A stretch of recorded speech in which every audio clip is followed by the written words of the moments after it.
first of all, thanks a lot for this opportunity, not just for me, for ITC, PSPD as a whole, and ITC as a whole, right? What I will do is first start with explaining what ITC, PSPD is, because I'll be using it subsequently in my arguments, right? So a lot of people are confused with various divisions in ITC, right? We have one division, especially in this space, which is what we call as paperboards and specialty papers division. And we have another division called packaging and printing business division, right? A lot of people are confused between the two. So normally what I tell people to kind of make it clear is whatever PSPD does is white in color, right? Whatever PPB does is colorful, right? That's the easiest way to kind of understand, right? So I come from a division which sells everything that is white, right? So I will use this subsequently because I'll use a phrase which probably sums up what's happening, right? If I ask you what is the color of sustainability, what do you say? White. White?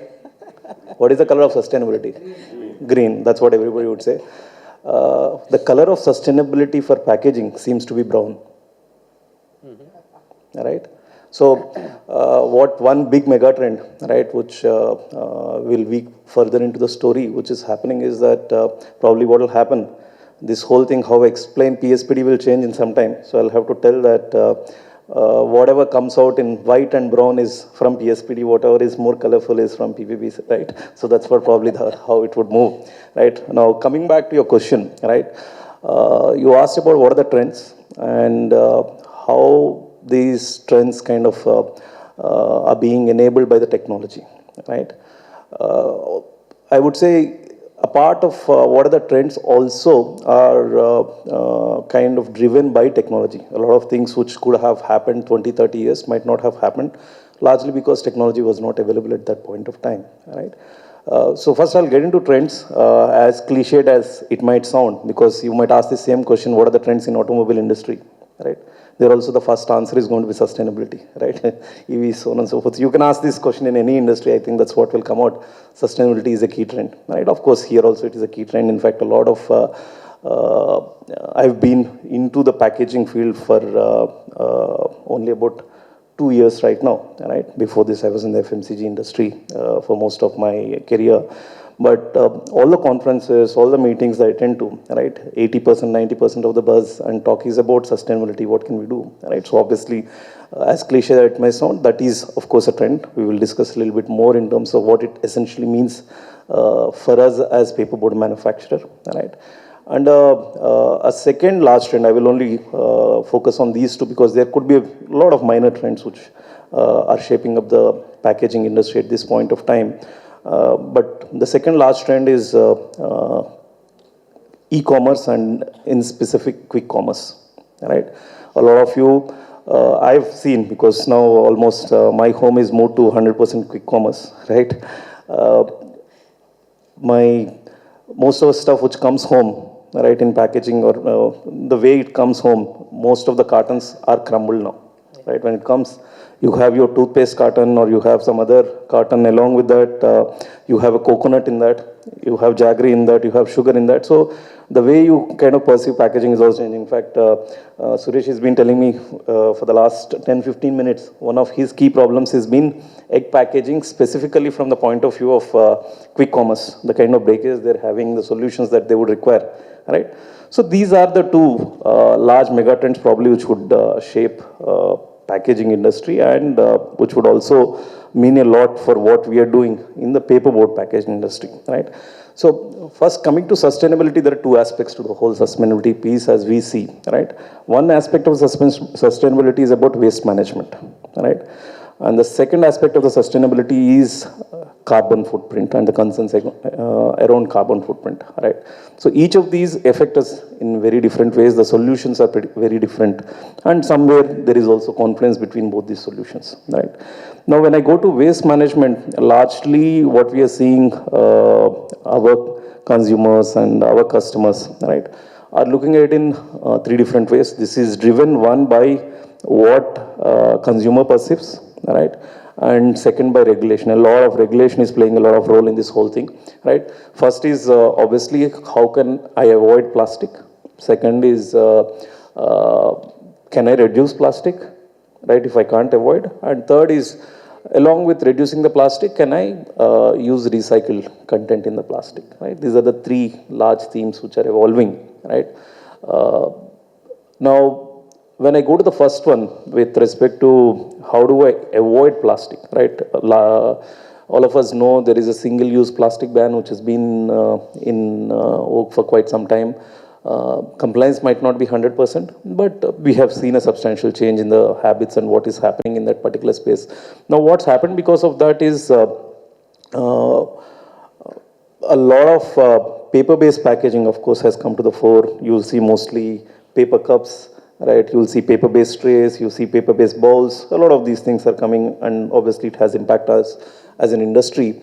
And a lot of work which is happening in the space of, in terms of, even in the past when there were all these paper cups and paper-based trays, there was always a PE lamination on top of it, right? So the question is, can you avoid this PE lamination at this point of time? So this is another requirement largely which is coming. This is a space which has been evolving in terms of how do I convert many of the plastic-based solutions. It's coming from FMCG.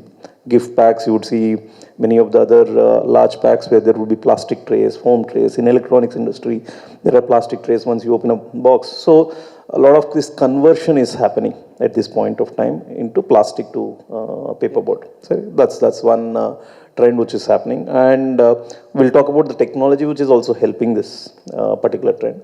And when it comes to reducing plastic, of course, there's a lot of lightweighting which is happening. In general, lot of lightweighting which is happening in terms of packaging itself, right? Can you give more strength? Can you give more stiffness?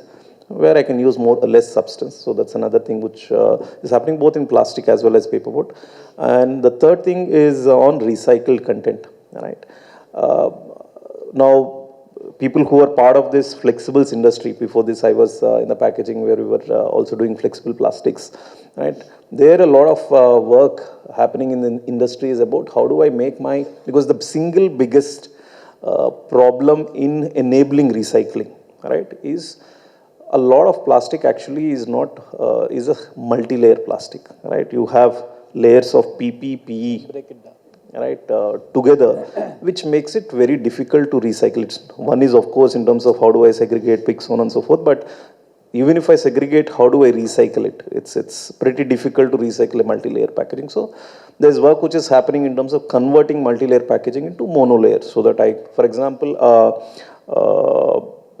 packet of milk that we get at home is a mono-layer, it's got only PE, right? So milk packaging largely gets recycled because it is only PE, right? But if you take a typical snacks packaging, it is a PE plus PP because you need barrier characteristics. We were talking about we need oxygen barrier, we need water vapor barrier, so on and so forth. So those are very difficult. So, but there is technology which is already come. I would say in most of these places, solutions are available. People in the industry know that there are solutions available for everything. If you want to convert everything, you want to get out of plastic, of course, solutions are available, but they might not be cheap at this point of time. That's basically what it comes down to. So basically, you are at a nascent phase at this point of time as economies of scale kind of continue to improve. Solutions will get cheaper like in any other industry. So that's basically what is happening in this space. And as far as we are concerned, we are working towards each of these, right, in various divisions. In our division, the whole thrust is in terms of how do we provide solutions for substitution of plastic-based packaging and plastic-based products. Directly right in front of us, the whole philo series is basically how do I substitute plastic-based single-use, and in fact on the other sides we have ice cream packaging, so on and so forth. Wherever there is PE layer which is put, how do I remove the PE layer?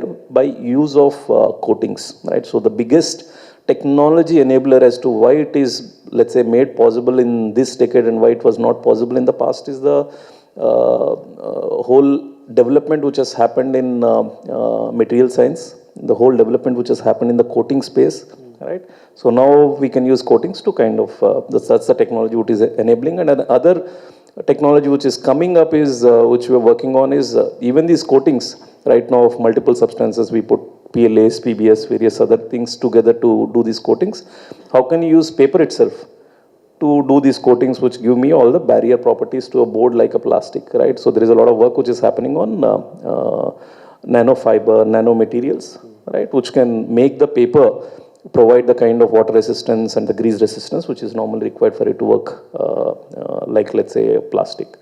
The other part on carbon footprint is, of course, a lot of work which is happening to make your, as ITC, we proud in terms of 60% of energy right now is renewable energy, right? And we are moving towards, in the next decade, we would be moving to about 75 to 80%, right? And we're proud to say that we have the lowest carbon footprint as far as paperboard is concerned.